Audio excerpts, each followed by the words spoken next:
kind of man swears hatred to an empire as a child and spends his entire life trying to destroy it? Before Rome feared his name, before generals panicked at whispers of his approach, before war elephants crossed frozen mountains, there was only a boy. A boy standing before his father. That boy was Hannibal Barca. Born into Carthage, one of the most powerful civilizations of the ancient world, Hannibal did not inherit peace. He inherited war. His father, Hannibal Barca, was one of Carthage's greatest military commanders, a man who had already fought Rome, a man who understood what Rome truly was, not merely a rival, but an expanding force, relentless, patient, hungry. And before Hamilcar departed for campaign, he brought his young son forward. There, according to legend, Hannibal placed his hand upon a sacred altar and swore eternal hatred against Rome. Not temporary opposition, not political rivalry, hatred. That oath would define history. Hannibal was raised not in luxury, but in military culture. He learned strategy early, discipline, leadership, survival. While other boys learned politics, Hannibal learned conquest. And when his father died, the mission did not. It passed to him. In Iberia, Hannibal expanded Carthaginian influence with remarkable skill. He proved himself not only brave, but brilliant. Soldiers respected him, commanders trusted him, and soon he became Carthage's greatest hope. But Hannibal did not merely want victory. He wanted Rome brought to its knees. And to do that, he would attempt what many considered impossible. He would not wait for Rome.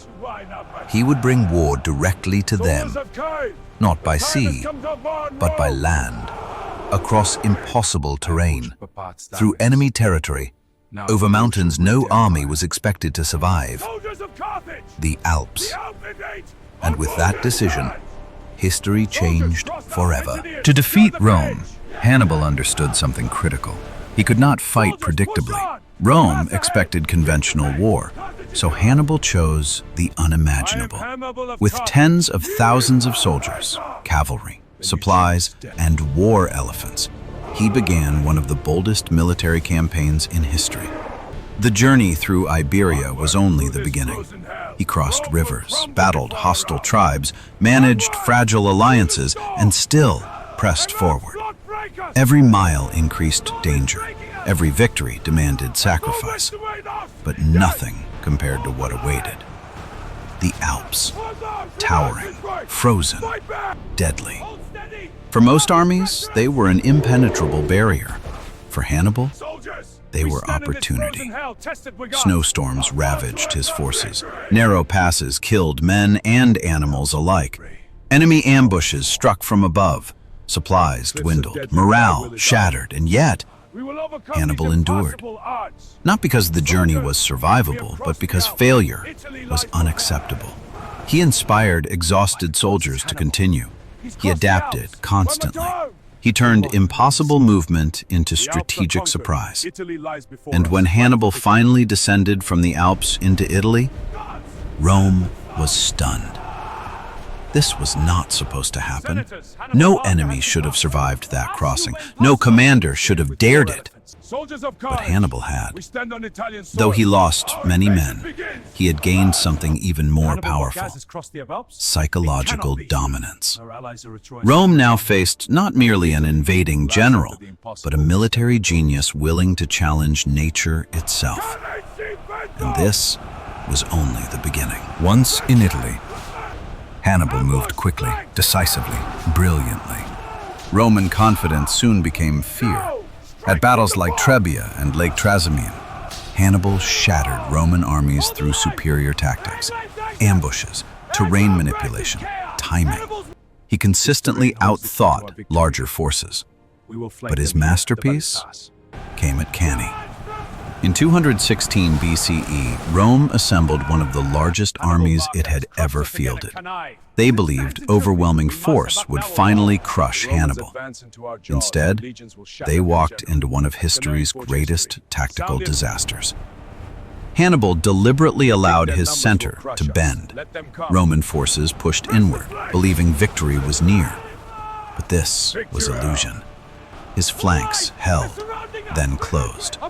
Carthaginian cavalry attacked from behind, and suddenly, Rome's massive army was trapped, surrounded, compressed, slaughtered. The result was catastrophic.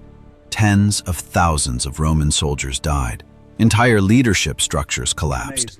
Cannae became synonymous with military annihilation. Rome had never suffered humiliation on this scale. Panic spread. Some feared the empire itself would fall. Hannibal stood at the peak of his power. He had done what almost no one thought possible. He made Rome vulnerable. But despite victory, the war was not over, because destroying armies was not the same as destroying Rome itself. And Rome refused to die. Hannibal remained in Italy for years, a constant threat, a shadow over Rome. But Rome adapted. Rather than meet Hannibal directly in catastrophic battle, Roman leadership shifted strategy, delay, attrition, exhaustion. Fabius Maximus, known for caution, understood that Hannibal's battlefield brilliance had to be countered differently. Avoid major confrontation, wear him down, cut resources, break alliances. And over time, this strategy began to work. Hannibal won battles, but reinforcements from Carthage were inconsistent. Political support weakened. Supplies became difficult. His victories became strategically isolated. Meanwhile, Rome attacked elsewhere, in Spain, in North Africa. Eventually, the war returned to Carthage itself. Hannibal was recalled home. After years of dominating foreign soil, he would now defend his own civilization. At Zama, he faced Scipio Africanus, a Roman commander who had studied Hannibal carefully. This battle was different. Rome had evolved, and for the first time, Hannibal was defeated. Carthage lost. Its empire weakened severely.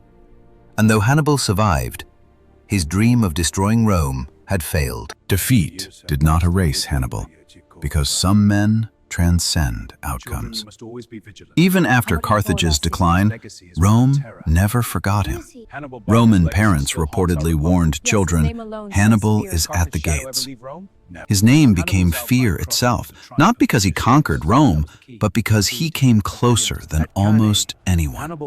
He forced Rome to adapt, to evolve, to become stronger through survival. Military academies for centuries studied his campaigns. His tactics at Cannae remain legendary. His Alpine crossing remains one of history's boldest strategic maneuvers. Hannibal proved that genius could challenge even the greatest superpower, that courage could redefine possibility, that one commander could make an empire tremble. In the end, Hannibal did not destroy Rome, but he changed it forever. And perhaps that is why his story endures, because history does not only remember those who win, it remembers those who dared the impossible, those who reshaped the world through sheer force of will. And even today, his name echoes through history. A name that echoes through history.